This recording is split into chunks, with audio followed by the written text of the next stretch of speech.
So I finally went to go see Sinners. Let's talk about it. But before I talk about it, let me just say that this is going to go over a lot of people's heads. If you don't get it, that's fine. I don't need to hear your grievances. Just scroll. Okay, so before I get into the breakdown, I just want to talk about a couple concepts. The first concept is that darkness does not equate to evil. Darkness is where everything sprung. It is the stillness. It is emanation. It is gestation. It is protection. It's the feminine aspect, which is pure potential. Light is the expression of that potential. That's the masculine. So darkness does not equate to evil. Distortion equates to evil. And a distortion is you cutting off your access to love, meaning you are choosing mind over heart. You are choosing ego over empathy. The reason why that's important is because if you take everything away, the only thing in existence is love energy, which is where empathy is developed. So you living in distortion is you being an ego path, you giving into the temptations of the lower self. Therefore, you can only mimic, you cannot create. So that's the first concept. The second thing that I want to discuss is that the main character is a twin. If we're talking astrology, Gemini is the twins. And Gemini is the masculine side of Mercury, which is considered to be the hermaphrodite. And the reason why it's called the hermaphrodite is because it is both masculine and feminine. So what Gemini tells you is that you're both, you're not one or the other. Not only that, it also represents the soul's journey into separation and then coming back into reunification. It is a gatekeeper.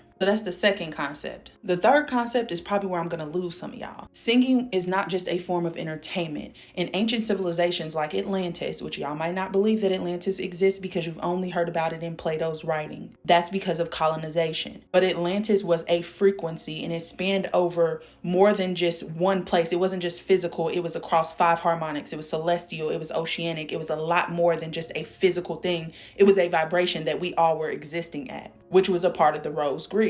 Singing used to be used in rituals and ceremonies to initiate people because the tones and the light codes that come through your voice actually activate you into the next step of your journey. Have you ever been in a concert or heard somebody singing and all of a sudden you get chills all over your body or you feel like your heart is radiating? You are picking up on the light codes that come through our voice. So first there was beingness. Right? There was stillness. There was nothing in existence. And then this raw potential decided that it wanted to create. So it started vibrating, which gives us sound. So everything in existence was sung into existence. But that's not the end of it. These light codes that we sing into existence actually open up stargates. They open up portals. Sound opens up portals. Now let's talk about it. So the entire movie, the twins were setting everything up. Smoke and stack. Smoke expands outward, spirit.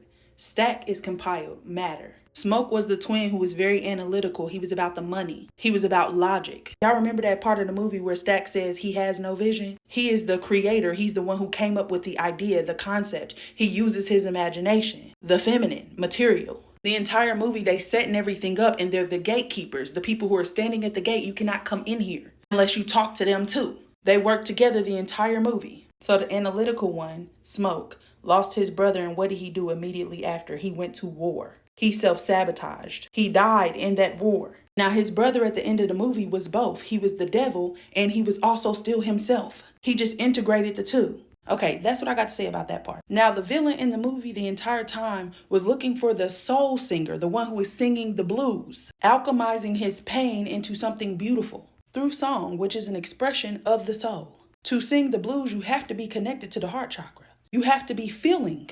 So the entire movie, the villain is outside singing, but he can't sing like the people in the building. He can only mimic, but it's not the same. He grabs Sammy and says, I need your song to free my people. Why? Because sound opens up stargates. It opens up access to other realms. But the masculine side of the gatekeepers killed him because he is the protector. He's the gatekeeper. He represents the ego. That left brain analytical side. Once the ego was killed, the twin could live in unison with himself, being both parts. And you've seen in the last scene that he had control over himself because he could have easily crashed out in that place, but he didn't because he had integrated the two parts. Black and brown people are melanite crystalline beings, meaning you have a crystal that sits at your heart space that activates light codes, that opens stargates. And I know this is going to piss some people off, but we are not the same. But both parts are necessary. We represent the higher self. That's why we're full of empathy and we're constantly forgiving and showing compassion. They represent the lower self, the ego. You see that displayed through race in the movie.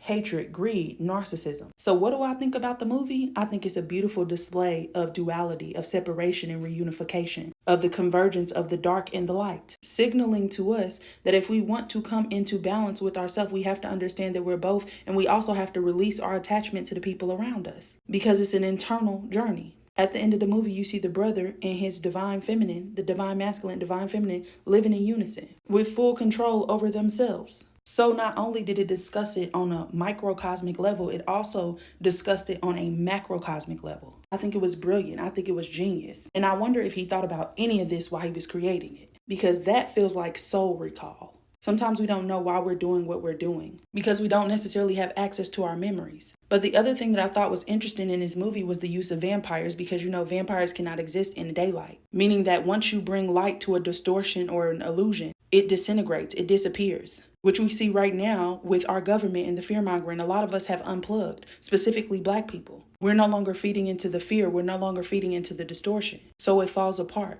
and then we rise again whole. So that's what I got to say about that. Tell me how y'all feel in the comments. And I ain't say anything in this video to offend anybody. The truth is the truth. It needs no proof. So I ain't explaining shit. All right, now keep spiraling upwards.